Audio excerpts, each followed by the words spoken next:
Hello everyone and welcome to tonight's school committee meeting. This is our annual budget presentation, so we're going to spend a lot of time on the budget. We do have one other piece of business we're going to do before that, but before we get started, Mike, can you lead us in the Pledge of Allegiance, please? I pledge allegiance to the flag of the United States of America and to the republic for which it stands, one nation, under God, indivisible, with liberty and justice for all.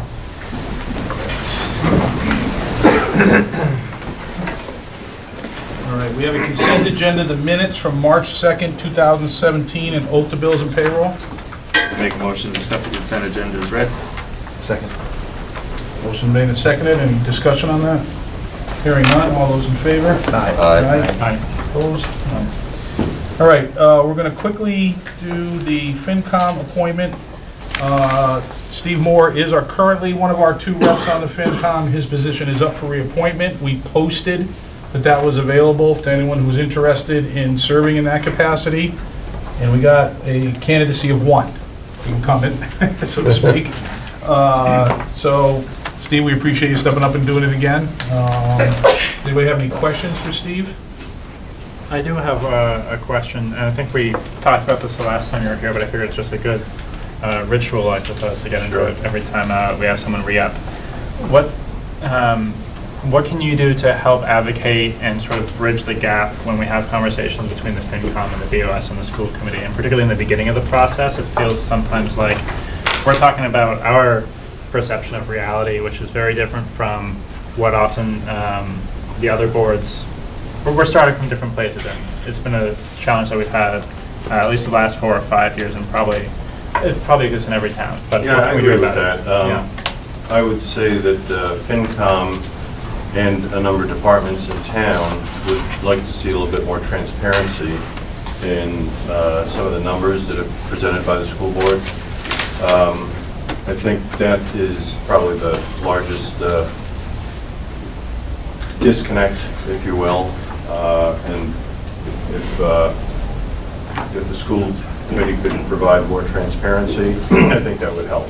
Mm-hmm. I think we've heard that a lot over the years. I think it's something we make a good effort to do. The struggle that I've had this past year is I am all for transparency.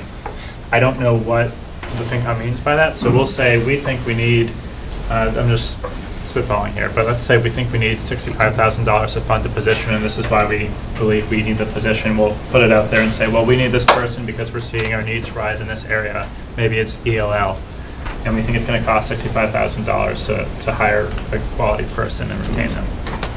There's not a whole lot more I think we can give to say, to be transparent about that, as long as we say this is what we need the money for, this is why we feel we have the need. Well, I'll tell you, one of the questions that came up Tuesday night was you asked for some additional positions, but you still have 3 positions unfilled. Mm-hmm. Which so we don't understand the juxtaposition of that. For, how much money you've got available versus what you're asking for. Which, and I don't mean to, I'll stop after this because I don't want to rehash the conversation we had. But I do remember that that was brought up at a joint meeting with the BOS, the FinCom, and the school committee maybe a month or so ago, and we did say it is totally our intention to fill these positions.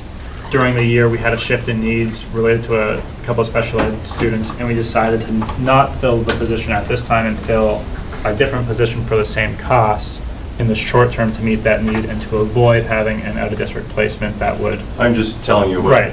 Just so was a that conversation those are helpful things to note. And I think halfway through the process this year we became aware of that particular concern, and I don't think we would have known that was a question without having heard the question. So it's always helpful to have that communication. And you've been very communicative. Well, I guess I could be more so that's a good point. Yeah. And we can be more so too, because if we don't know what the questions are, it's tough for us to meet you where you want us to be. Understood. So that's helpful. I'm looking forward to working with you and your colleagues in this. Same here. Thank you. Anybody else? Thank you. Actually entertain a motion. Make a motion to appoint Steve Moore as the school committee's appointee to the finance committee for a 3-year appointment. Motion made and seconded. Any further discussion? Hearing none, all those in favor? Aye. Opposed? Got all 5. Great. Thank you, Last Steve. time. Congratulations. Thank you. Usually at this point in the meetings, we have 2 opportunities for public input at our meetings, one kind of at the beginning of the agenda, one at the end of the agenda. We have this meeting in particular each year, really the only agenda item is the public budget hearing. But if there's anybody here that does have anything they want to contribute before we get into that, please come up to the podium and state your name and street and let us know what you're thinking.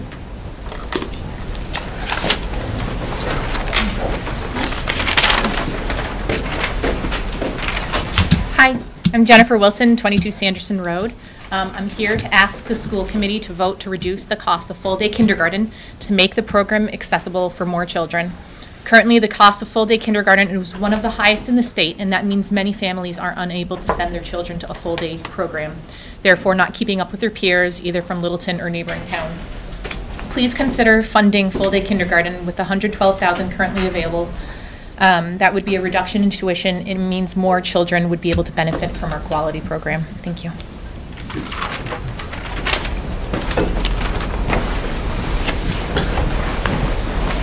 I'm Amy Tarlow-Lewis at 3 Omega Way, and since you asked what was on my mind, I've been sort of thinking about a few things, and I know it's a little bit maybe too early in the process, a little hypothetical, but I'm very concerned about the potential termination of the education department, and I'm wondering, like, if that happens, like, what's the plan? You're talking about the federal education department? Yeah. I say. Like, what's the backup plan? Exactly. Well, there is the DESE, the state level. They're not going anywhere. I don't know how much federal funding, you know, if every town gets the same amount of federal funding, or if every town gets a different amount, like what kind of impact that would potentially have on our schools. So, I mean, it's an interesting question, and obviously, there's a lot going on in Washington in general. I think there's a couple things to think about. One is, that's the president's budget, which Congress has not responded to in any meaningful way. You know, I am following the issues. Right. So there's a long process that's got to occur. So we'll have to see what happens. The second thing is that, you know, he says he's going to reduce it, but that doesn't necessarily mean funding directly to the districts would necessarily be reduced, although there is talk about more money for school choice, et cetera, et cetera. I don't know, from my perspective at this point, it's so preliminary that to conjecture or think about it in conjectural terms, I don't know whether we could actually come up with any good ideas, because it's just so vague at this point. That also, I think that the state would be very much weighing in if they saw something coming down the road that they thought was going to negatively impact, you know, public education in Massachusetts. They may very well have something they would propose to mitigate or alleviate those types of impacts. That would then allow us to say, well, what else left is there for us to do, and we have to figure it out. But yeah, something to think about for sure. Yeah, and this might be the same answer, but I know recently we voted to have a bring your own device policy, and so they're also talking about doing away with a federal program where all schools and libraries get free internet access. So if you lost that, like, how would that impact that program? We're not funded by that program. We're not funded by the program. So, Then no issue. I think it's something that, as Mike said, it's so amorphous right now. We hope that won't happen, but if something were like that to happen, it would affect us in, I think, a lot of different ways that no one can really predict. So even if it's not the education department, or, you know, any funding we get for special ed, Title I, anything like that, even if it weren't that, CDBG money, healthcare costs, a lot of our costs are healthcare costs as a town, and how it relates to the schools. We don't know. I know they're talking about getting rid of the Energy Star program, which we've benefited from, and feel that we've done a really good job of conserving energy and being a good environmental citizen and neighbor as a district. And so that program has saved us a lot of money over the years. So there are a million and one different ways that what Trump is doing could affect the school district, but it's too early to say what. Yeah. And my hope is that if some of those things should come to be, that, you know, we'll do our best to fill in any gaps, but we're also going to look to the state to help us there. And I think the state is sort of getting in the same position where they're kind of just saying, okay, let's wait and take a really close look at what they're doing so that if something changes, if something big happens, we're going to have a solid game plan going forward to at least partially address, hopefully fully address the issue. And so I don't know if this is like a school committee thing, but is there someone on the school committee or someone in the district who's like solely responsible for like watching and reporting and planning for what might happen? Yeah, we're all watching it closely. Excuse me, I've done an analysis of the information that's been given to districts and the state. So we're of course we're watching every day with trepidation, but if you've been following it, not just that, but other things that are happening, it changes with the wind, so to speak. So do we have a handle on what may happen right now at this point in time? Yes, and it would be minimal to our district, but I don't want you to go away thinking that's the way it's going to be, because I certainly don't control policymaking at the federal level. So the Department of Education is well aware of these initiatives that are going on. They're in contact with their people every day. They send us updates at least every third day. So, you know, we're in the loop, so to speak. Yeah. And to answer your question more specifically, I mean, obviously we appreciate everything that the administration does, and in a lot of ways, they're the ones we would look at in terms of getting direction. We would ultimately make the policy decisions, but they are the ones who supply us with a lot of information. Having said that, there's no one of us that would necessarily be charged with keeping the rest of us abreast. The expectation when you get into one of these positions is that you're going to pay attention. We all read the newspapers. We're on a email list of all Massachusetts school committee members. It's a very good email list. There's a lot of interesting conversations that take place, and sometimes as wide-ranging as what federal policies, how they impact particular districts or the state as a whole.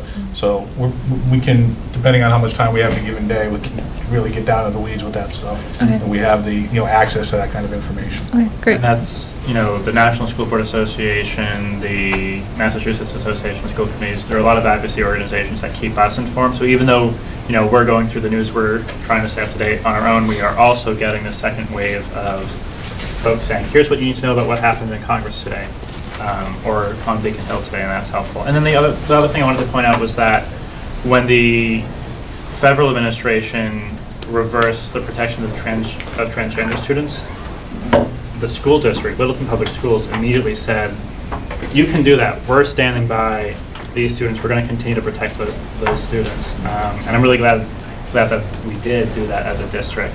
But just because someone in Washington changes their mind or flips a switch doesn't necessarily mean we're going to have to change course as well. It might mean we need to tighten our belts a little bit when it comes to funding, but we're going to stick to our guns as much as possible. Okay. Great, thanks. Anyone else?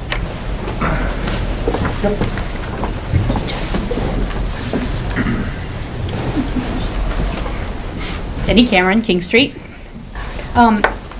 I just wanted to come and mention that, and it's slightly piggybacking on the last comment, that politically this is a time to really bolster our public schools and the students therein.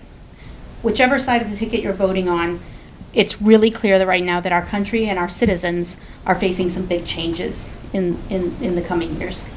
If our citizens happen to endure financial changes that stress them, the students will face further challenges in their own education.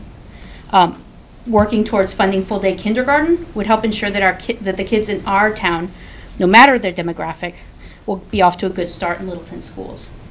I'm just here to say I hope that you'll vote to strengthen the foundation of their education and vote for a progressive, a progressive plan towards funding full-day kindergarten. I think that would be not just good for our kindergartners and our families, but also good for our juniors and seniors who are taking the tests that reflect on us.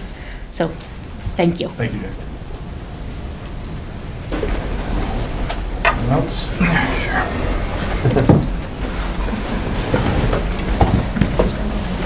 Good evening, Justin McCarthy, 7 Stony Stream.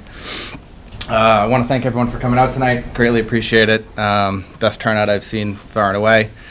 I just want to let you know that we're all here tonight supporting your efforts really on this topic, because it was the school committee itself that laid out the agenda to try to chip away at this full day kindergarten strategy of $120,000 a year.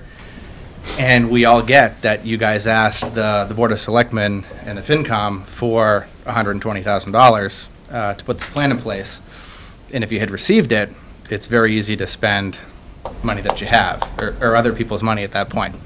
The reality is that you didn't get it this year, so your three-year plan might become a 4-year plan or a 5-year plan, but the reality is, when we went through the budget last meeting, you do have $112,000 that you can choose to spend however you like, including bank it, but I believe that most people in the room tonight are here asking you to spend all $112,000 towards full-day kindergarten in the hopes that this will only further bolster the community support. You received roughly 135 emails in the past week. It was picked up by the Lowell Sun. There's been an article in the Independent. And I'm asking the school committee, when it comes time to have your discussion and ultimately vote on this, to really take a stand and stick with your guns here and put this program in place, because we're all willing to continue to support you guys.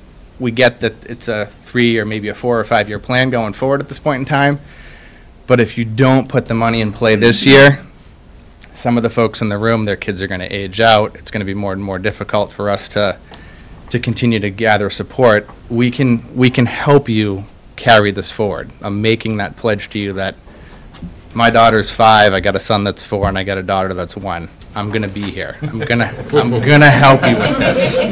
Okay?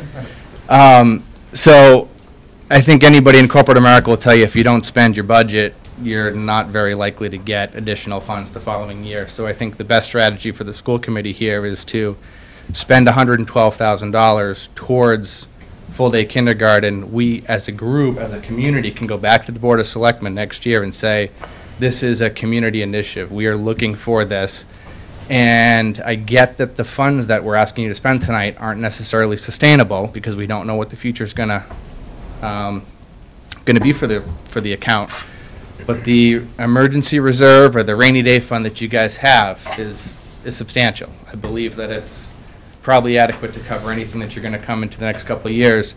The reality is, I'm a firm believer that full-day kindergarten is probably going to be a state mandate in the next couple of years. And if it is, all of a sudden, if that happens, you're probably going to have to spend $360,000 out of that rainy day fund.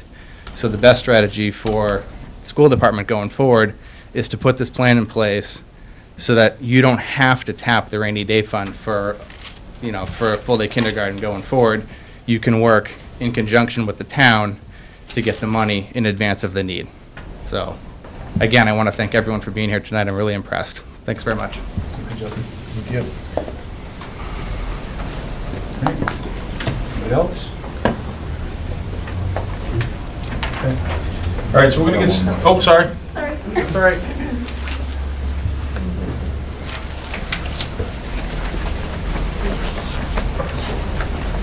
My name's Carrie Cusick, and I'm a resident of Littleton at Silver Birch Lane. And I'm here to also ask you to reduce the cost of full-day kindergarten, just for the families here in Littleton, to make it all much more affordable to all. I'm actually an educator, so I see the full-time benefits of full-day kindergarten. I'm actually a reading specialist, so I see it more in the realms of literacy and reading and writing. But what happens with full-day K is that kids are able to spend more time on academics and also the benefits of play. So you have both, which are huge in our society today, to have both social and academic skills. So the benefits are really twofold. So I really hope that you'll vote tonight to support the students here in Littleton, just for their futures, all the way through to college. Thank you. Thank you.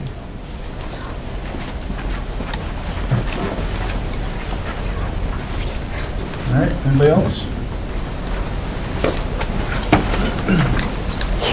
Good evening, Jason Lavoie, Stony Stream. I've been very involved in the schools for many years. And just to echo what Mr. McCarthy said, it's also true in business as it is in budgetary planning. If you don't spend it, you lose it. And we have the money to invest now. And I'm sure I'm preaching to the choir about the social and emotional aspects you get from a full-day kindergarten. And I've been doing a lot of research, and from the Massachusetts Department of Elementary and Secondary Education, they published several studies of the benefits. The Center for Evaluation and Education, National Institute of Early Education Research, multitudes of states and local communities have all done studies on the benefits. So when you look at the benefits to the children of Littleton and the funds being available and the propensity to lose them, seems to be a very wise decision to invest now in our children, and to the benefit that it brings to them. Thank you.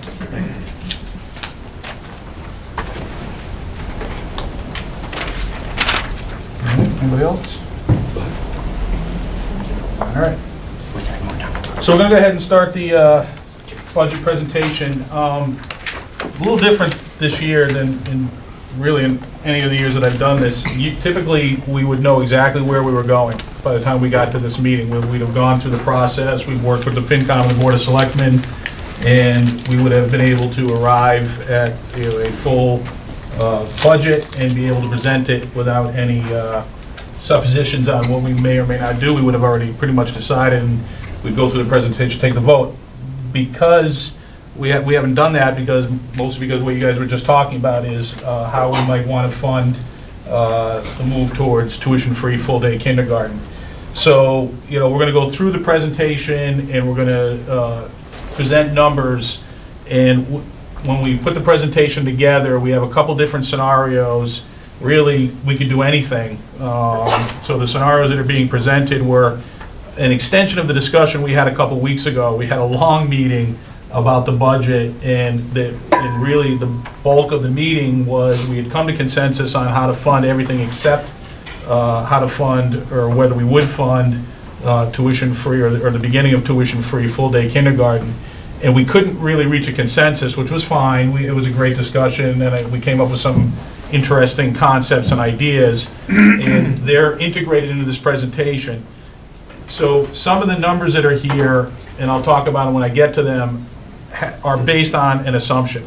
That assumption may very well change before we get to the end of the evening, and if it does, the numbers that we show are going to change accordingly. It's not material relative to the overall budget, so I don't think it's going to be a huge problem. But it is a little different than the way we've done things in the past. So having said that, we'll go ahead and get started. I get it? What do I point at? Point over here. Over here? Not working? Nothing. I feel like Ocean's 12. Did you put a new battery in here?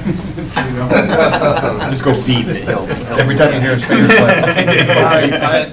It was working. Okay. All right, so we always lead out with our mission statement. The goal with the budget is to foster a community of learners, strive for excellence, and contributing citizens in a global society. That's what the ultimate goal is, and we talk about the dollars at length, but that's what it comes down to. And of course, we wanted to the budget to be able to allow us to teach these values to our children and then the community as a whole. The budget process timeline and how we got to where we are and where we think we need to go. In October, the budget subcommittee, working with the administration, identified the initial budget priorities. In January, in this room, we have what I call the budget summit, where the Board of Selectmen and the FinCom meet with all the town departments, including the school department, to get an initial look at what the budget requirements and the budget wants are. And then they take it and start to synthesize that into what they think they can support. In February, we had a joint meeting with them where we went over the preliminary budget numbers and kind of got an idea of, after knowing what we asked for, they told us what they think they could support. We then went back and worked the numbers, and we're here in March to finalize the budget and vote it. All with the goal of getting to town meeting in May, where ultimately it will get decided what the town will decide to support, because it is a vote of town meeting that determines the overall budget for the town. So the priorities for 2017-18 that kind of drove the numbers: we want to continue to meet the learning needs of all our students. Want to continue to assess district programming to ensure students are attaining the skill sets necessary. We've talked at length in the past couple of years about an emphasis on social and emotional learning, and we've had presentations from the administration about programming that they've put in place and professional development that they've done to support that. We really are focused on maintaining current student-teacher ratios, which is an issue as we see the town growing and the student population growing as well. We always are struggling to provide enough professional development funding to realize things like our actualization of our Vision 2020, again, the social and emotional learning, changing the way teachers deliver the curriculum and the student-centered learning, and the continued actualization of growth mindset. We always, it's not as interesting sometimes as some of the other things we talk about, but the implementation of a facilities maintenance and repair plan. We have quite a bit of money invested in our buildings, and we need to keep them up. We want to continue to be able to evaluate staffing needs for IEP team meeting structures. We've started a partnership with Middlesex Community College, which is, again, an extension of some of the programming we've done to get our students outside of the buildings of the district and let them take advantage of what's out there to be offered. We talk a lot about our technology initiatives. We continue to drive towards that, and it's a combination of hardware, software, professional development.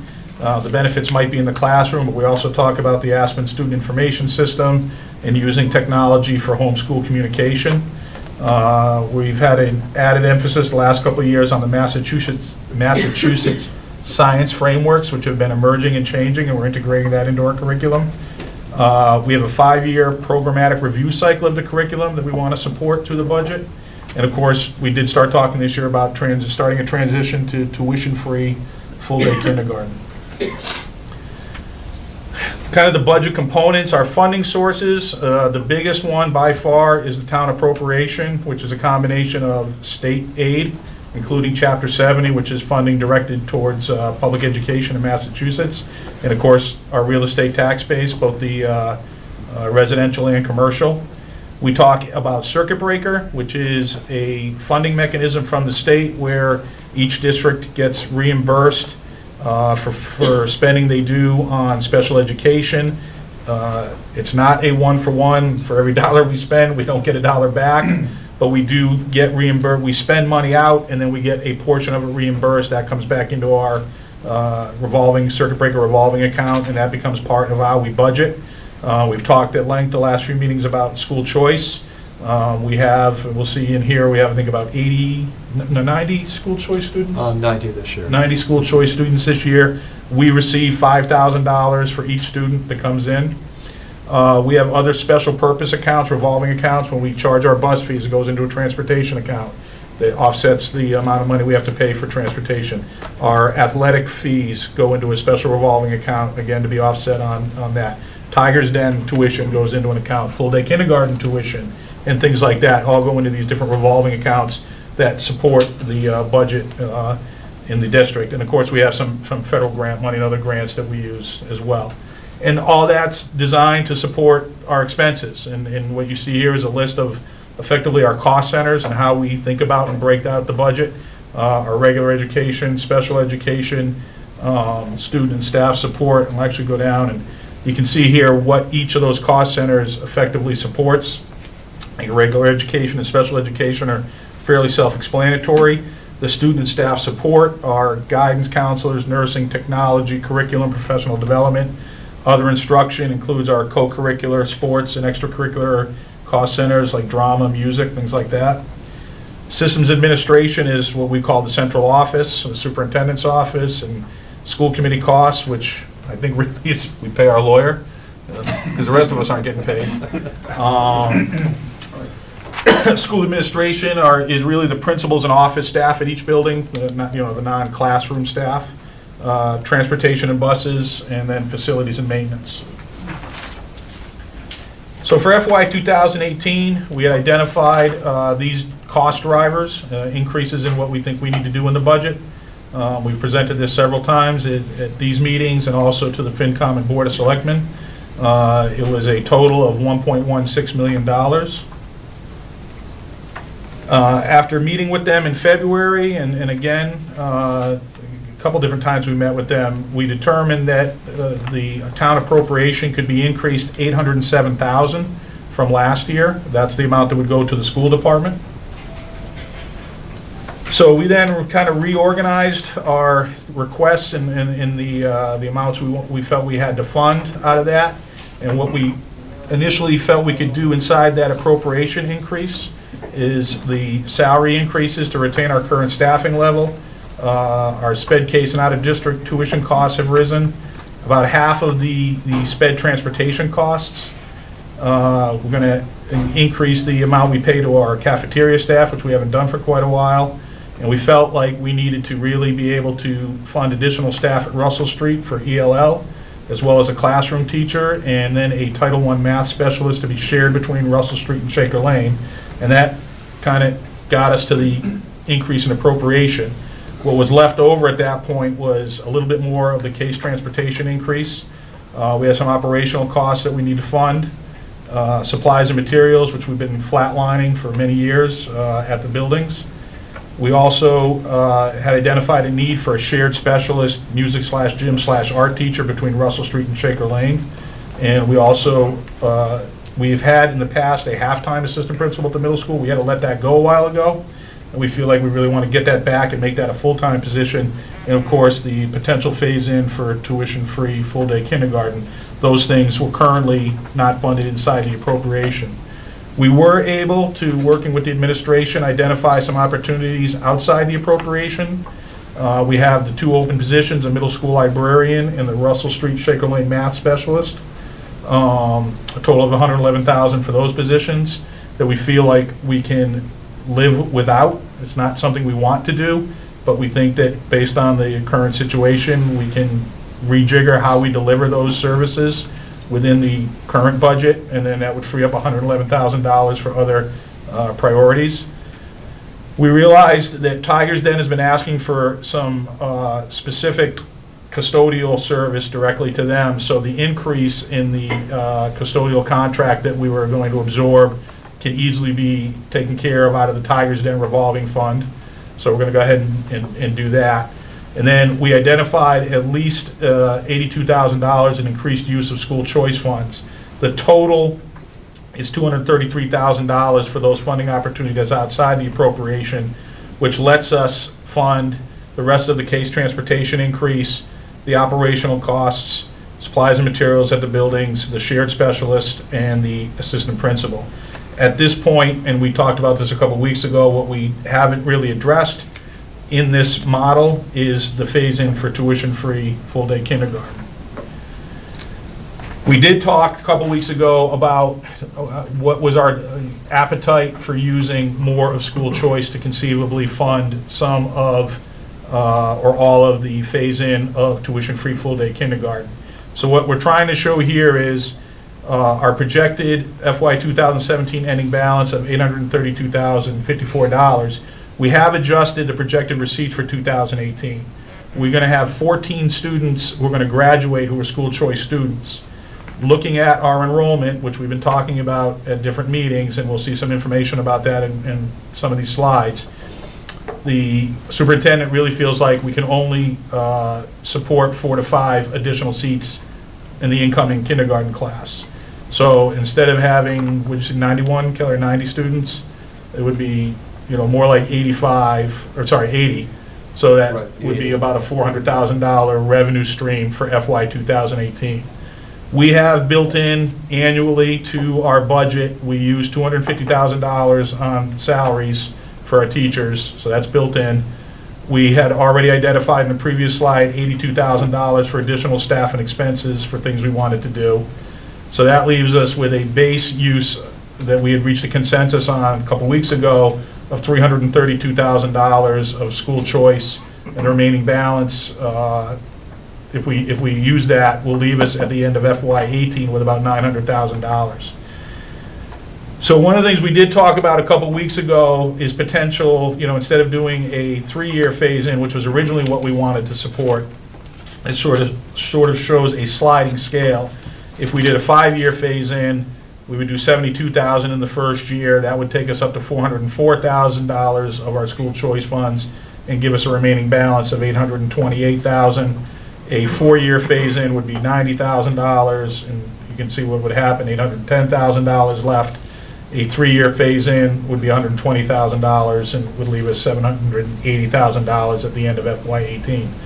As we talked about at the previous meeting, part of what we think about as school committee members, because we do use school choice funds year in and year out, there's no question about that, but when we do it, we try to think about keeping a balance in that revolving fund and not spending all that we get each year, because that allows us to meet unexpected expenses over the course of the year. Excuse me. And also, our practice has been, when we do fund something out of school choice, it's always with an eye towards moving it to the appropriated funding source as quickly as we can, hopefully within the succeeding fiscal year. It's a practice. It doesn't mean we always have to do it, but that has been our practice in the time that I've been on the school committee. The other thing that we want to think about in going along those lines is the reason that we want to get it into the, or be able to think about how much of the appropriation we need to be able to support next year. Right now, we know that our salary increases to retain current staffing level is north of $600,000. It was 587 something thousand this year. It goes up year by year. So this is a very initial forecast, but sort of as a way to think about it, we can assume for the moment, we'll see exact numbers as we get into the FY19 budget scenarios. But right now, we're thinking at least $625,000. Our regular education transportation contract is up this year. We have to renegotiate. It typically does not go down, and it typically is not level. When you renegotiate the contract, it goes up. Our business manager has talked to several other districts to see in the most recent times that they've renegotiated their contracts, what the average increase is. Right now, we're thinking 12 to 15% is a good number to work with, and that would be about $60,000. Quite right. We're going to put it out for rebid. We're not renegotiating. Correct. Rebid. It goes out to rebid, right? But typically what would happen is that we expect it to come in higher. Our HVAC service contract is also up.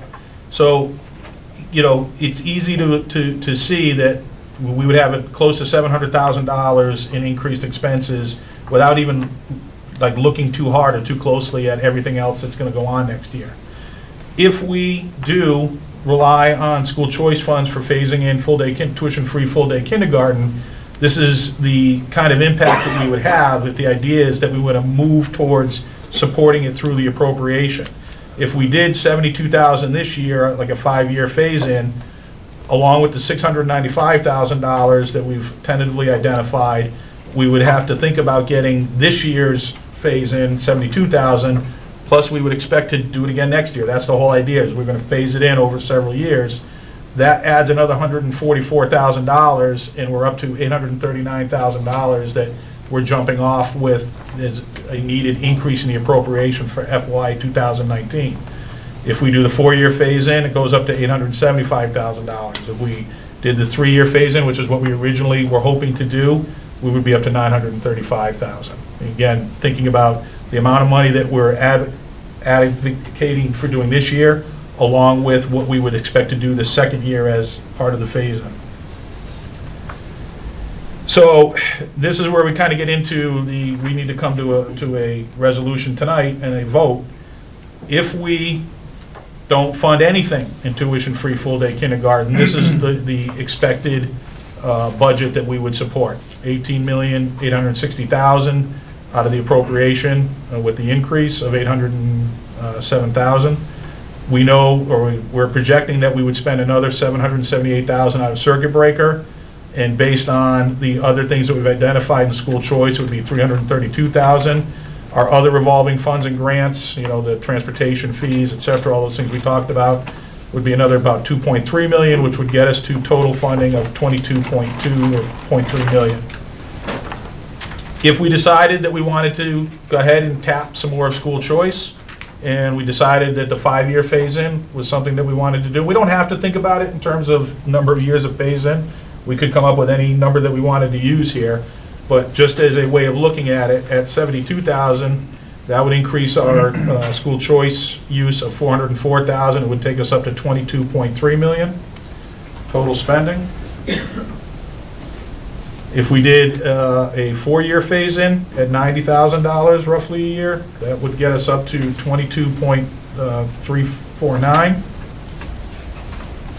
And then if we went for the original request and supported the 120,000, it would be up to about 22.4 million. Obviously, the benefits to this type of funding plan is, you know, we do maintain our current staffing and resources. We get to a bit of a restorative staffing at Russell Street. We had to make cuts at that building in FY 2013. That was really the building that bore the brunt of that year. We would gain a shared specialist between Russell Street and Shaker Lane that would help us address our growing student population in those buildings and make it easier to schedule classes. We would get our middle school assistant principal position back and actually get it full-time. And conceivably, depending on what we decide, we'd start towards a tuition-free full-day kindergarten model. The concerns that we've voiced with this is there are 2 open positions that are not staffed. Our middle school librarian and our Russell Street Shaker Lane math specialist, which we've had in the past, would currently, again, not be staffed. It's not something that we really think is a good situation. It's a question of choices and priorities. But I think it's important to realize that, you know, when we say we're maintaining current staffing, it's with a little bit of a caveat. Again, our increased reliance on the FY 2018 school choice revenue stream, we'd be north of 85% of the total that we're taking in, depending on what we decide to do. And as we illustrated, the pressure on the FY 2019 appropriation, we'd be somewhere $82,000 to $200,000 of school choice that we're spending out of 2018 that we would really feel like we needed to get moved towards the appropriation. And of course, you know, it sounds like we might be talking about a longer phase-in for tuition-free full-day kindergarten than we had originally hoped that we could support, although to be determined. So this is a look at the, so with these numbers that I'm showing now, this assumes for the moment that we would go with the 72,000 5-year phase-in type thing. Open for debate, not predetermined. We're going to have a lot of talk about that. But we had to put something in there to model. So that's what this shows. We would see an increase down at the bottom there of, and we'll see the differences on the next slide. But by cost center, you can see here that we would be spending, you know, $8.5 million on regular education, $6.6 million on special education, and then we get into the smaller number of student and staff support of $1.4 million, other instruction of, and these are increases, or not increases, sorry, the total spend, $531,000, Citizens Administration about $1.2 million, school administration $851,000, transportation, that's both regular and special education, $1.1 million, facilities and management, 1.4, and Tigers Den, 625,000. Tigers Den is not really a cost center, but because we're showing all of the spending we do out of the revolving funds, that is a revolving fund, so we put that in there. And the total would be $18.86 million out of the appropriation, use of $3.47 million of revolving funds, for a total projected spend of $22,331,194. You can see here the differences. So the appropriation is going up a total of about 4.5%, 4.47, spread out across the different cost centers. The regular education and special education, which are our biggest expense items, both in terms of salaries and other things, would each go up over 5%. Our transportation contract is fixed for the moment at 0%, but again, we expect that to change in FY19. Smaller increases in facilities and management. School administration is a 6.7, but it's really only $53,000 in the appropriation. The revolving fund spending is down slightly. That's because circuit breaker, we had an extra payment. We usually get 4 payments a year. Because of the timing of the funding mechanism from the state, we got a 5th payment. So it was a little bit artificially inflated. That's why you see the SPED revolving fund usage going down. The SPED expenses are not going down. They're going up $148,000. It's just how we're going to fund them. I'm glad you explained that, because I don't want anybody to think that we were taking an emphasis off of our education. No.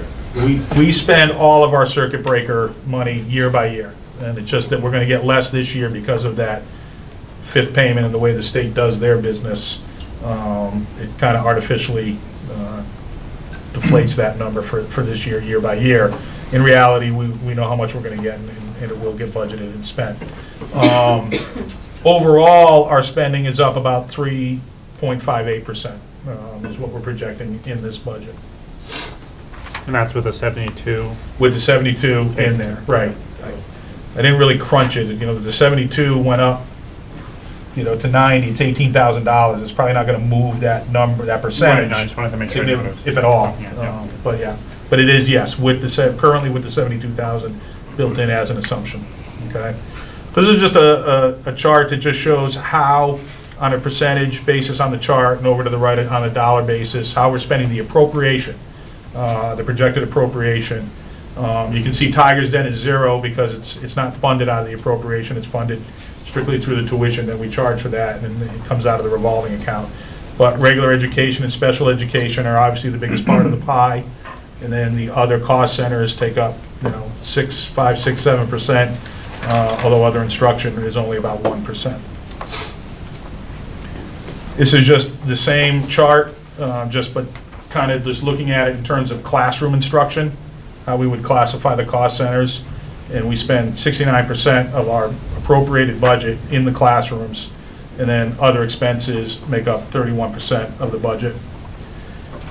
Same kind of idea with the total funding. This is the appropriation, along with all of our revolving fund spending, our grants, school choice, circuit breaker, Tiger's Den, all the revolving accounts for the athletic fees, transportation fees, etc. You know, it doesn't really change the shape of the graph. Obviously, the dollars are higher. And even then, you can still see with there's a slight reduction in the percentage of what's spent in classroom instruction, mostly because some of the other cost centers get a fair amount of money out of the revolving accounts. I mean, there's a fair amount of athletic fee money that's charged and that goes back into paying for the other instruction line. You know, Tiger's Den is all out of the revolving funds, things like that. This is a chart or a table we usually show. This just breaks out, and this is again just out of the appropriated budget, what we spend on salaries versus expenses. And you can see that the salaries, our staffing is by far our biggest expense. It makes sense.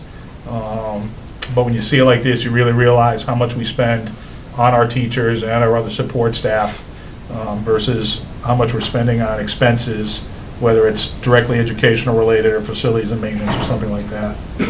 And, you know, because of the fact that we spend so much on salaries, you can see the increase for salaries is 5.4%, whereas expenses have been rising much more slowly year by year, usually well under 2%, and certainly much slower and less rapid increases than what we see in the salary line items.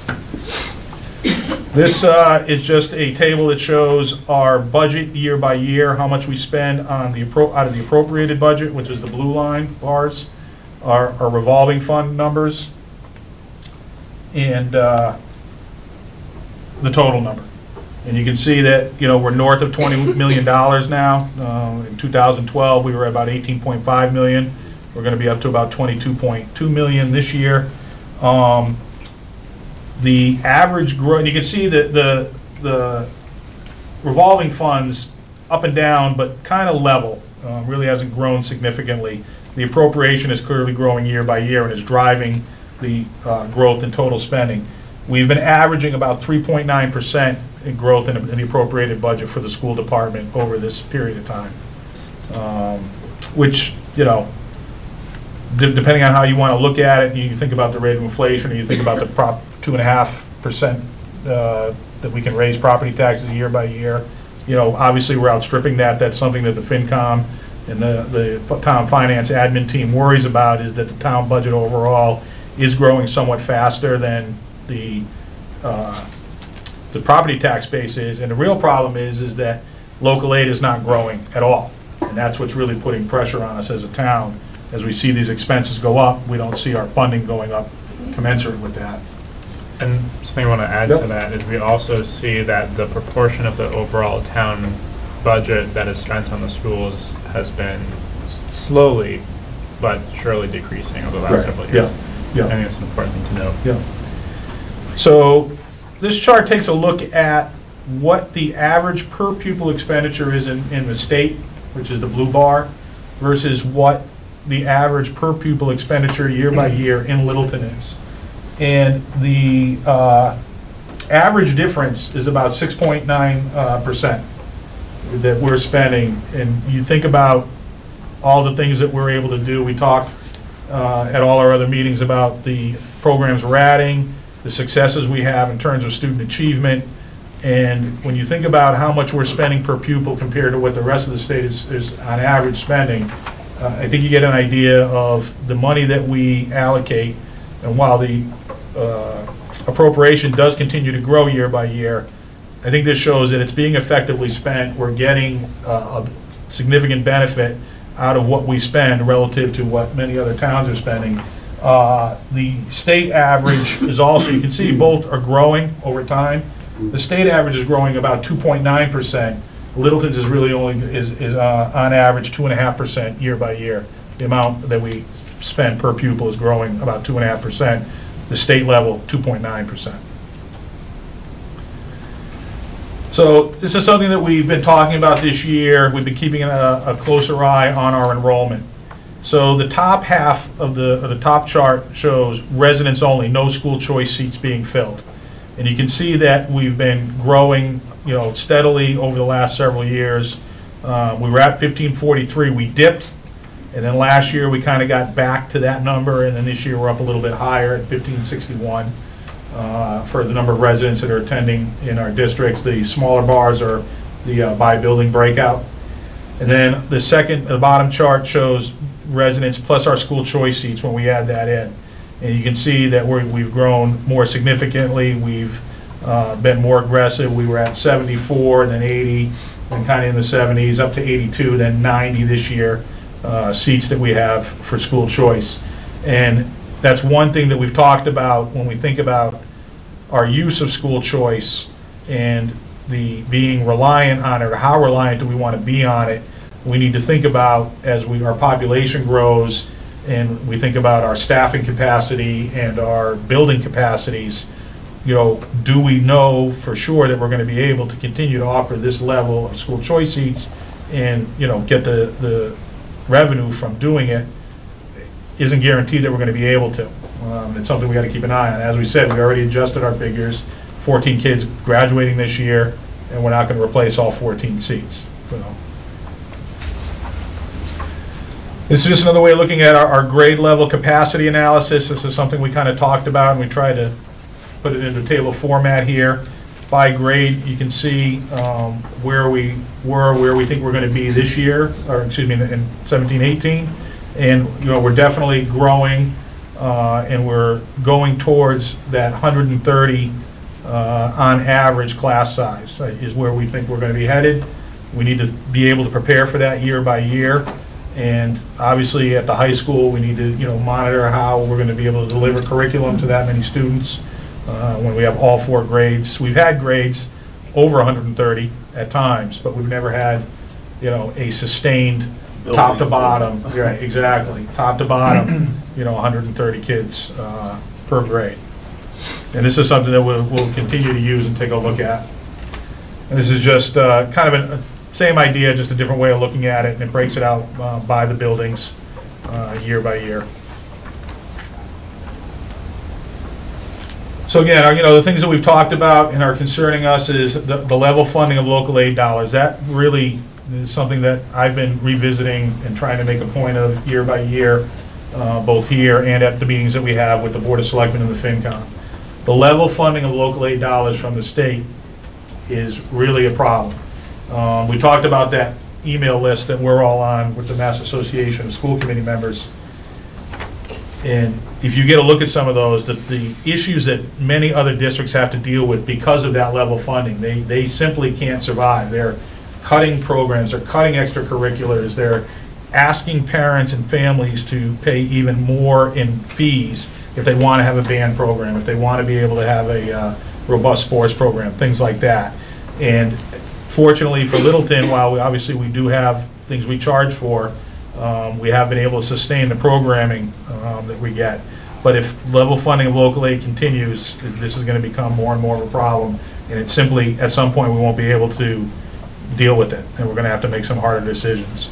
We're always concerned about the out-of-district placements and tuition. That's puts a lot of pressure on the school system. When we're able to provide services to students who require, special education resources, and we can do it in district or through the case collaborative, it makes a big difference. And we've added headcount in years because we felt like providing it in district was the right thing to do for the child, for the children, but also because it really, putting them out of district puts a lot of stress on the budget. And it's difficult to predict and plan for. That's the other thing that stresses the budget process. When they're here, we know they're here, we can budget for it, but we never know exactly who's going to move into town. There's more housing stock coming online year by year, so the likelihood of us having more children that are going to need to be placed out of district is always something that we need to be cognizant of. Again, the development and housing growth and the potential impact on classroom space, transportation sped, and also our staffing levels, our classroom size. Our continuing reliance on the revolving funds. We talk about the contractual and non-contractual salaries keeping pace with market trends. We are a decent paying district. We're not the highest paying district by any stretch of the imagination. But we're trying to be fiscally responsible when we negotiate contracts or work with our non-union staff to negotiate their salaries. But the thing is that we want to be fair because we want, continuity of staffing is very important, especially in the school district. So we need to be cognizant of are we keeping up with the market trends so that we can attract the right people, and then once we get them in, keep them. Increased costs associated with extracurricular and co-curricular programming. We've heard great stories about the robotics club. The music program is just at an all-time high in terms of level of participation. That's just terrific stuff, but they're going to need more funding if they want to sustain, that level of programming. And those are just two examples. I'm not pitching at robotics or the band, they're both great. There's other things that are coming down the line, and we want to be able to support that. It means a lot to the students, and it's something that, again, we in Littleton should feel very fortunate. I think Mike Lynn sent a text out. What was it, 60-something% of students are participating in spring athletics this year? Yes. So, we offer more sports for such a small school than any other school I know of. We have great extracurricular programming. We're adding to it. The robotics club has been a great story this year, but it's something that doesn't come without cost. And we can't simply ask the families and the parents to bear it. We have to be able to support it to one degree or another. So that's something we need to keep thinking about. The town appropriation support for structural increases. By that, what we're talking about is, we looked at that slide. We know every year that at the current staffing level, it's at least $600,000 and north of that has to go up in the appropriation every year to sustain that based on our current contract, our current staffing levels, and again, trying to be fair when we pay our staff in order to attract and keep the right people. So, as a school committee, we're very cognizant of, we know where we're starting out every year. The question is, how much more do we think we can put on top of that every year to add new programming, bring more staff on, whatever it is. And we also need the FinCom and the Board of Selectmen to understand that's where we are. That's what the district is these days. And they need to know that, we need to be able to support that. And then we've talked again about the ability to maintain school choice seats and the associated revenue. That's something that I wouldn't say we've taken for granted over the past several years, but it's been fairly easy to determine that we have the capacity. It's really been a question of how much capacity and how much do we want to, do we think we can bring in terms of number of students in those seats. And now I think that's going to become a more difficult analysis to do and support. And we just got to be thinking about that. At this point, I would like to have Mr. Clenchey talk about some of the benefits that we get out of the virtue of the budget, and then we will have a discussion about what we think we can support, and then towards a vote tonight. Thank you. It's always nice to tie in school accomplishments with with a district funding plan. We've organized our accomplishments around the 5 different goal areas of our Vision 2020 plan. It's our strategic plan, and I think it's important to have everything that we do tie into our strategic plan. That way we're all headed in the right direction. Our school SIPs, school improvement plans, are also tied into our strategic plan as well. For elementary schools, under curriculum, instruction, and assessment, we've placed a significant focus on the implementation of our Journeys Common Core ELA program. We've done a review of how our students learn and the resources that they use in English language arts. Nationally, the push on fiction and nonfiction has increased, so we've had to retool our resources to make sure that our students are getting the skills that they need to be successful. We've extended our half-day grade level meetings, focusing on data analysis, both with group cohort data and individual student data. That allows our staff to take a look at how our students are progressing through time. We use an instrument called MAP testing. It's an NWEA resource. And what's nice about this type of assessment, it's an adaptive assessment, so it's tailored for each individual student. As they proceed through the test, the questions change according to how well they're doing on those questions, so it's truly an individualized test. Data is very valuable for our staff to plan their curriculum and assessment strategies. Research and selection of new assessments in language arts in grades K to 2. We're a firm believer that common assessment should be used on multiple occasions during our various core subjects within K through 12 education. Shaker Lane has completed a draft of a standards-based report card. Russell Street implemented their standards-based report card last year. In terms of professional development, we have a district professional development committee, and off that we have offshoots of school-based development, professional development committees. There are basically three kinds of professional development that we offer within our district. First one would be individual professional development to our staff. The second one would be school-based professional development. And our third one is district-based professional development. When we look at social and emotional learning, that's a district initiative. It's our second year of implementation. Our first year we focused heavily on reading the best practices and social and emotional strategies within the classroom. This year we started rolling out those strategies, and they tie quite nicely into our character education programs. Curriculum alignment, both horizontally and vertically within each subject area. Very important that no matter what class you're in, you're at the end of the year, our children are learning very similar concepts from year to year. We don't expect them to be identical, but the bulk of those concepts should align. And vertical alignment, we ask that our teachers are familiar with curriculum not only in the grade that they teach, but the grade prior to what they teach and the one grade after what they teach. That way they have a good idea of what our students need as they're going through our system. Development of common assessments I've already talked about. We've made some great strides in that area. We focused on that particular task at Shaker Lane this year. Technology integration using international standards called ISTE. And those standards are not only for students, but they're for teachers as well. In order for our students to acquire the standards in terms of technology that they really need to be successful, our teachers also need to be well versed in technology so that they can instill those skill sets within our students. Culture and climate, continued implementation of the ALICE Emergency Response Program. A few times a year, our students and staff are retaught the skills that they need in case we have an emergency within one of our schools.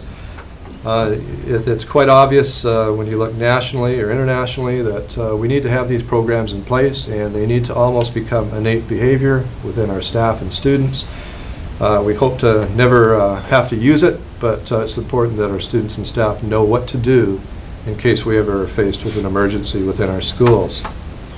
Responsive classroom, specifically at Russell Street, it's a character education program. It's been very powerful in helping move social and emotional learning along within Russell Street School. I always use Russell Street as an example when I'm in the school and going through classes. I'm always very highly impressed with the skill sets that our teachers are using to instill social and emotional learning in our students. And I have many examples and experiences throughout the year that certainly demonstrate that we're headed in the right direction. Bullying prevention curriculum in classrooms, it's really K through 5 and in our high school and middle school as well. Second step materials focusing in grades K to 2. That's another character education program that Shaker Lane staff value. And as a result, we've been spending some time and resources making sure that they have the proficiency that they need to successfully implement the program. Continued participation in Global Read Aloud and Global Playday. It's important that our students are connected globally, and these two programs allow our students to do common tasks with students throughout the world.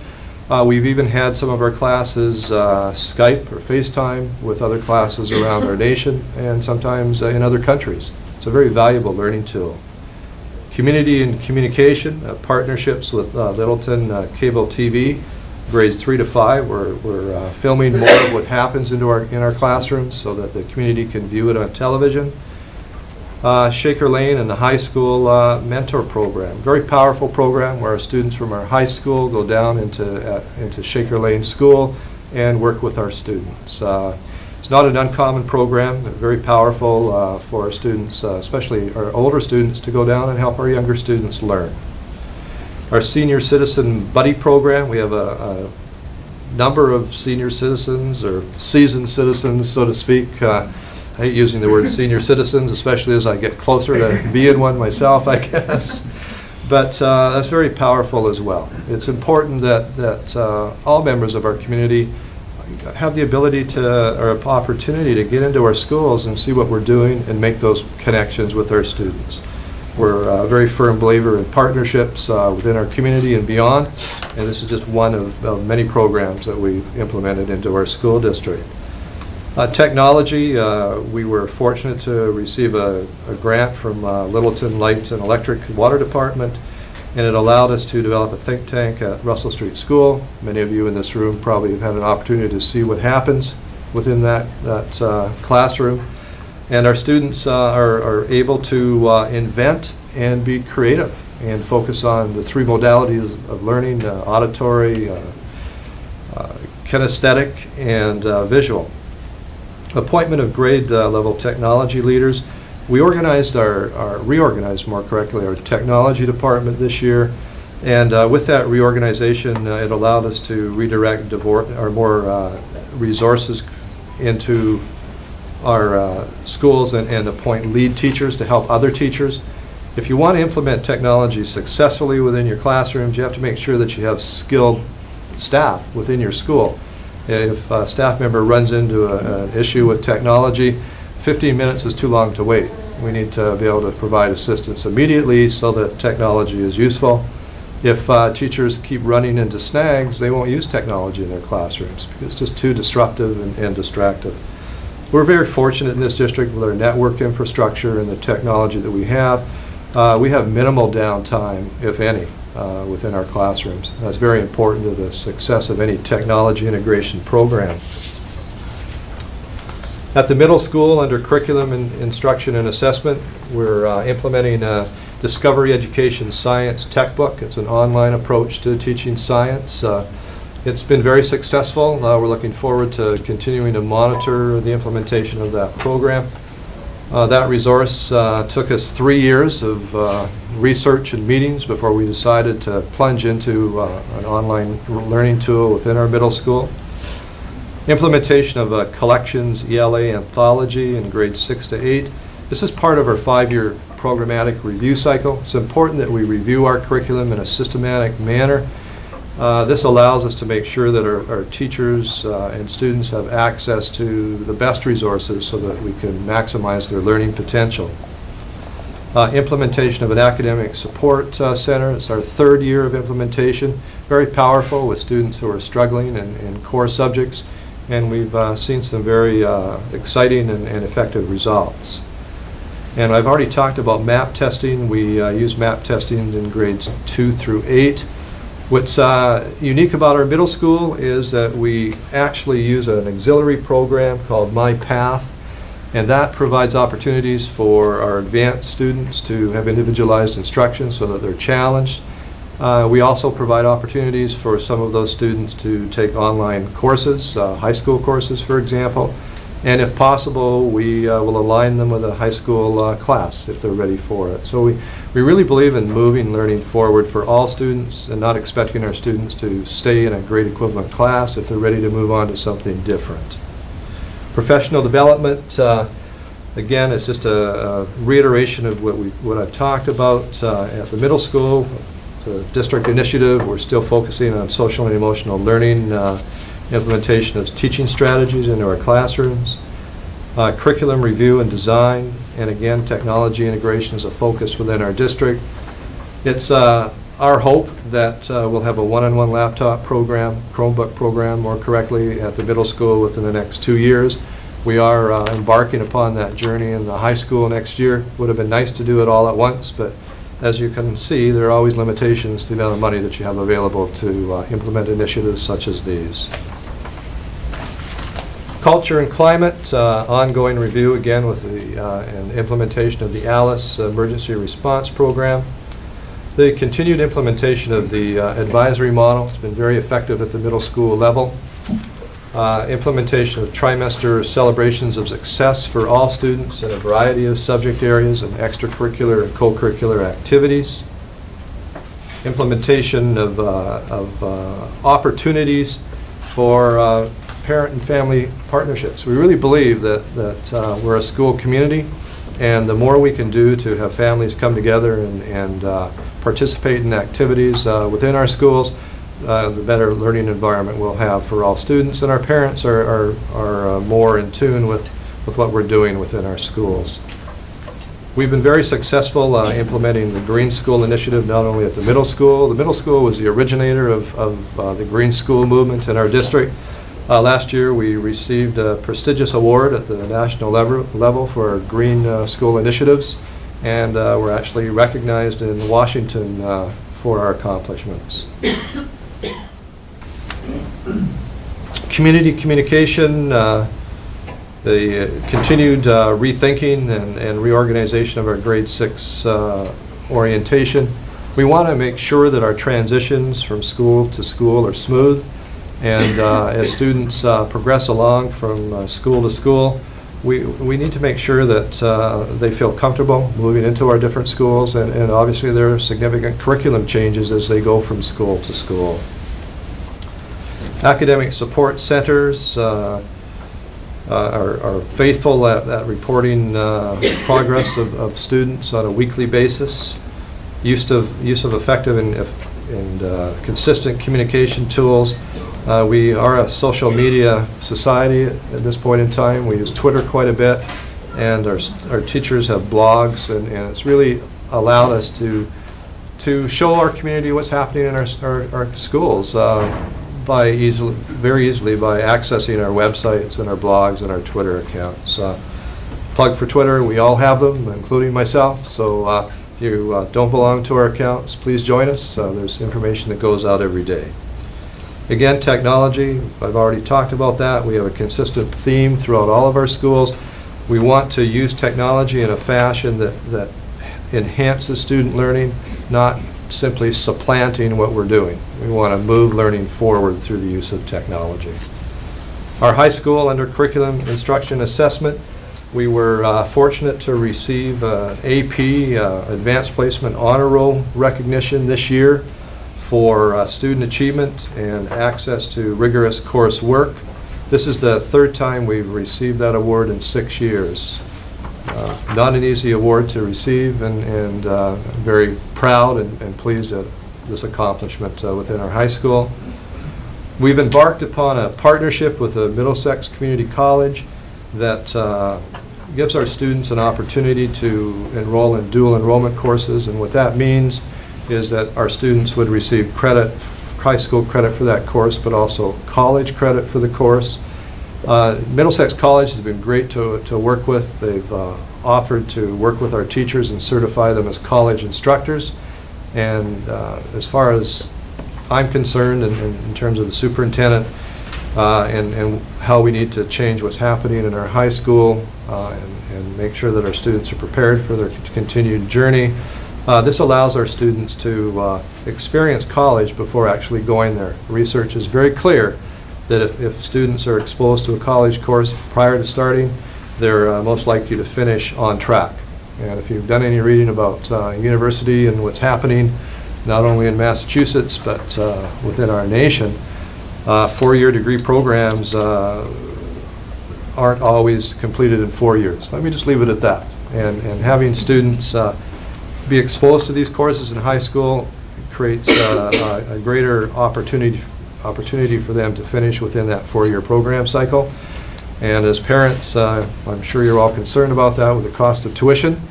And if you can keep them to a four-year program, average cost of going to school these days certainly isn't going down. It's going up every year. Professional development, again, focus on social and emotional learning.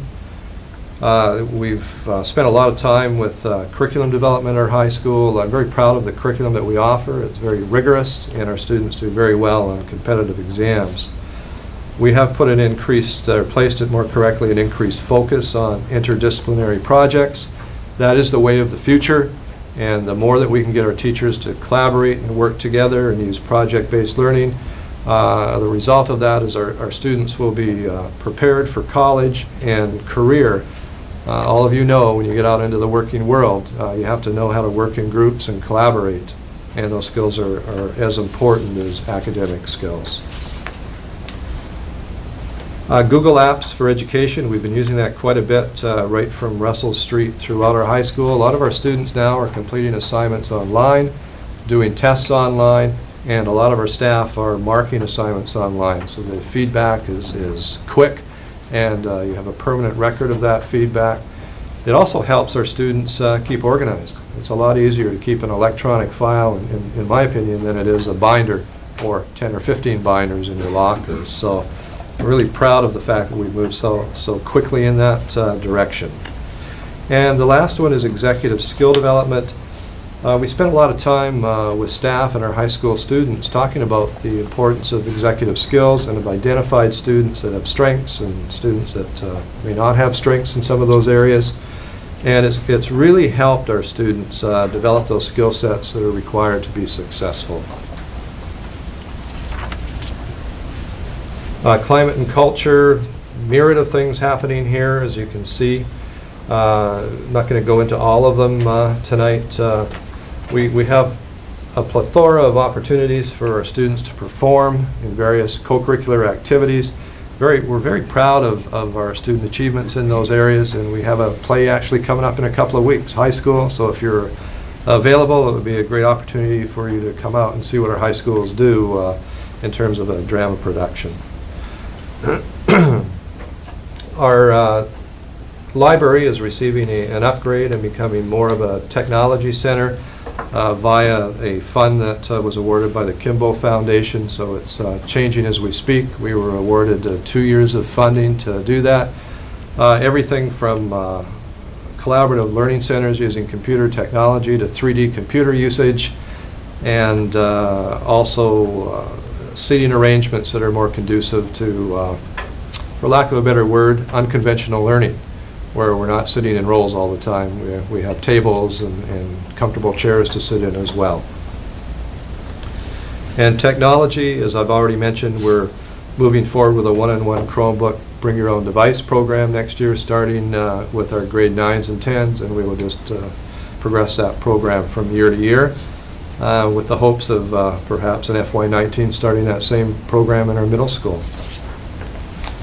Last part of the presentation gives you an idea of what happens when our students finish going through our system from pre-K through 12. The accomplishments that I'm about to talk about are a result of all the hard work of our students, staff, and parents and community supporting education. Our MCAS results, which is a standardized exam administered by the Department of Education. On ELA, 96% of our students scored proficient and advanced or advanced. Math, 97% of our students scored proficient and or advanced. Science, 94% of our students scored proficient and or advanced. Very high success rates. Of course, we're striving toward 100%. And what happens in most of the cases is even if we have a few students that do not pass them during the first round, prior to graduation, almost all of our students pass MCAS. MCAS is a requirement for graduation in the state of Massachusetts. SAT results, we had 123 seniors be involved in SAT testing, critical reading, and we had a score of 577. That's a 12-point increase over the previous year. Math, 589, a 32-point increase over the previous year, which is significant. Writing, 577, a 25-point increase over the previous year. And 11 of our seniors received recognition in the National Merit Scholarship Program. They're based on PSAT performance, and 2 students were recognized as National Merit Scholar finalists. AP results, again, advanced placement. 98 students took part in 212 exams. 94% of our AP students scored 3 or greater, which means those courses can count towards college. If you have under 3, you get credit, but they don't count for college. Excuse me, total of 43 AP scholars, 16 AP scholars with distinction, 9 AP scholars with honors, and 1 national AP scholar. On that note, on behalf of the administrative team and the school committee, I would just like to thank our community and various groups that support public education within our town. Without your support, we couldn't do the things that we've just spent 10 or 15 minutes talking about. The volunteers that we have in our schools, the people that donate money to our cause, make a tremendous difference in what we can offer our students within all of our schools. If we didn't have this, folks, our schools would look very different, and our students would be leaving our school system with different skill sets. So, as we've all heard, it takes a village to raise a child. And we're very fortunate in the town of Littleton to have the support that we do to help us move educational forward for all of our students. So thank you very much. Thank you, Ms. Conchi. You know, to kind of echo that, I mean, we talk about pressures and, you know, when we go through the budget process, nobody ever gets everything that they ask for. But without question, the school department and the school budget is well supported by the town. And you know, the town benefits from it, there's no question about it. So I just wanted us all to keep that in mind as we go through this discussion. You know, it can be frustrating at times, but you know, in general, we are more than well supported, and we should all keep that in mind. At this point, what I would like to do is we're going to go ahead and have a discussion around what we presented and what we think we need to do. Hopefully we can reach a consensus, and then prior to taking a vote, I'll open it up to public input again. Hopefully at that point you'll have seen where we think we're going to end up at the end of the night, and we'd be more than happy to hear your comments, and then after that we'll go ahead and entertain a motion and vote. So you know, who wants to kick it off? I'll go for it. So first off, thank you to Steve, Kelly, Alex, Mike, the whole budget subcommittee. You know, this budget doesn't just create itself. It's a lot of behind-the-scenes work and a lot of numbers and presentations. Mike makes great PowerPoint presentations, like I pointed out last week. And then thank you guys for everyone who came here tonight to participate in the meeting and advocate for the various issues that you're here for. It's very rare that we get this kind of turnout for a meeting, so I don't know, do we have any other topics that we want to, to talk about while we've got the audience here, captive audience? So I've said, you know, the budget in a whole we've already talked about. We sort of talked about it last week, so I'm not going to rehash our thoughts or my thoughts on the whole budget. I'm totally supportive of it. I think there's a lot of good progress being made in here. Obviously, the big issue that we have left on the table to decide is the notion of tuition-free or reduced tuition, full-day kindergarten.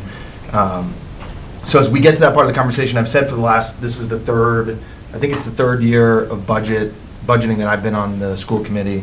And each year, we have pulled more money from the school choice revolving accounts than I've really felt comfortable doing, or not that I felt the comfortable decision we made, but it was unfortunate that we were forced to make that kind of decision. So I'm very hesitant, as I said last time, and take it very seriously the notion of using school choice funds to fund an operating cost like reduced tuition full day kindergarten. Having said that, though, it's becoming clearer and clearer that the right thing to do is to fund full day kindergarten tuition free at some point, and it's becoming clearer and clearer that we are soon going to be an outlier. And, we're already an outlier, and it's just becoming more clearer that Littleton is falling a little bit behind by not tackling this sort of proactively. And the research shows that it's valuable to students, and other districts have taken the leap to do it. And I do feel like we're sort of at this time right now where there may not be a better time for us to take the leap of sort of pushing the boulder over the hill and letting it roll down the hill. I understand that it's going to be tough, and we've got a long road ahead of us to make it fully tuition-free, full-day kindergarten. But without sort of taking that first step, I don't see maybe a year in the next several that looks like it'll be better of an opportunity for the school department to take that leap.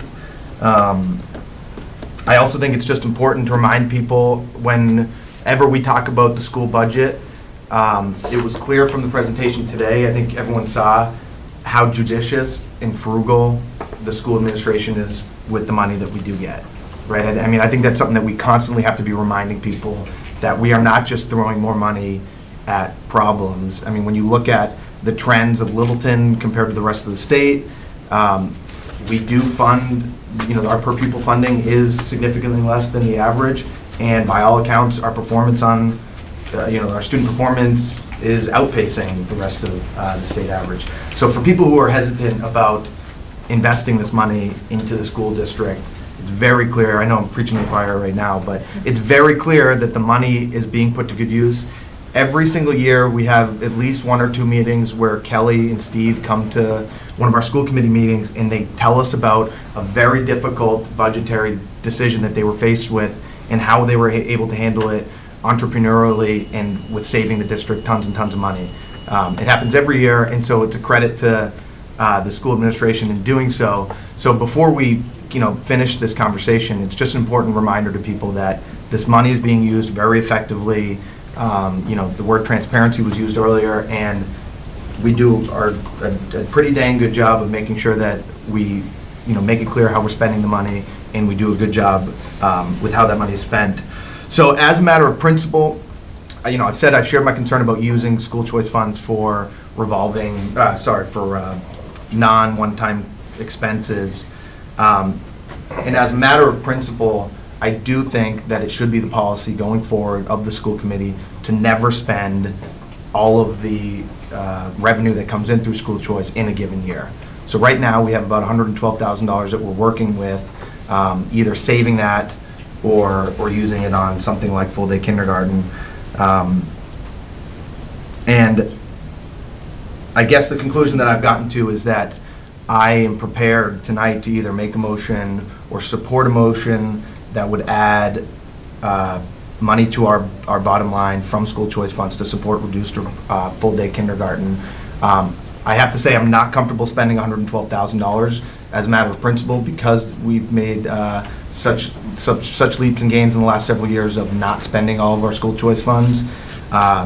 So I guess in sum, we have a long road ahead of us. We're going to count on the support of the people in the audience today to make sure that these funds get rolled into our base next year and the year after that, and however many years it takes to get to the tuition-free full-day kindergarten.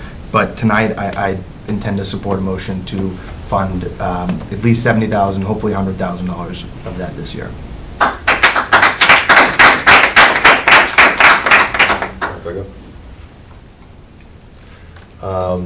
I concur with Mike.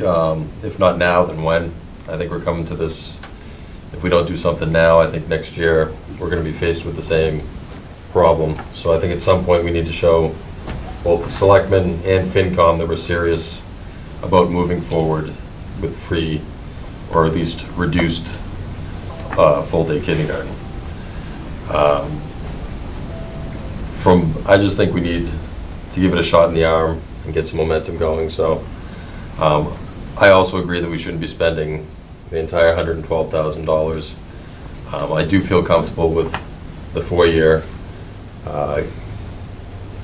full-day kindergarten